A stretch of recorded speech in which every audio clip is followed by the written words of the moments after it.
ఎందుకు చెప్పిందంటే స్త్రీశక్తి అంటే మనదే గొప్పది, మొగలది ఏం లేదు. అంతే కదా, ఇంటికి బునాది లెక్క స్త్రీలమే మనమే.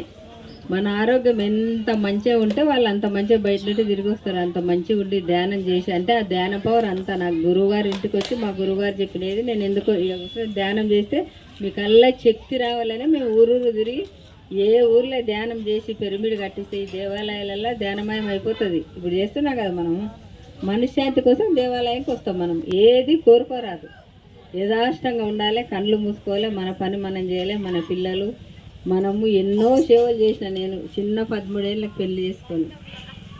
అట్లా మన శక్తే గొప్పది, మొగలది ఏం లేదు, స్త్రీ శక్తే గొప్పది అని అందరు చెప్పేది అది. మనం రోజు 2 గంటలు మనం ఆరోగ్యం బాగుంటుంది, మన పిల్లలు మన మొగుళ్ళు బాగుంటారు.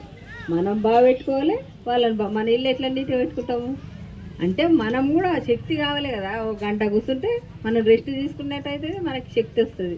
నాకు ఇప్పుడు 48 ఏళ్ళు కూడా ఇంతవరకు హాస్పిటల్కే పోలే. నా బిడ్డ పుట్టినప్పుడు 28 ఏళ్ళ ఇంతవరకు పోలే. అంటే ఏ జబ్బు రాకముందే నేను ధ్యానం చేస్తున్నా. మళ్ళీ షుగరు, బీపీ, థైరాయిడ్ ఇవల్ల వస్తే ఆడ పోవు కదా, ట్యాబ్లెట్ వేసుకోవాలి, ధ్యానం చేయాలి. మనిషికి చాలా శక్తి వస్తుంది అనమాట. మనం హాస్పిటల్కి పోతే పోలీస్ స్టేషన్కి పోయినట్టే లెక్క, అంతే కదా. పోకుండా మనం ఈ ధ్యానం పవర్ అంటే అంత గొప్పది. ఎందుకోసం పైసా ఖర్చు లేదు కదా, ధ్యానం చేయాలి, వాకింగ్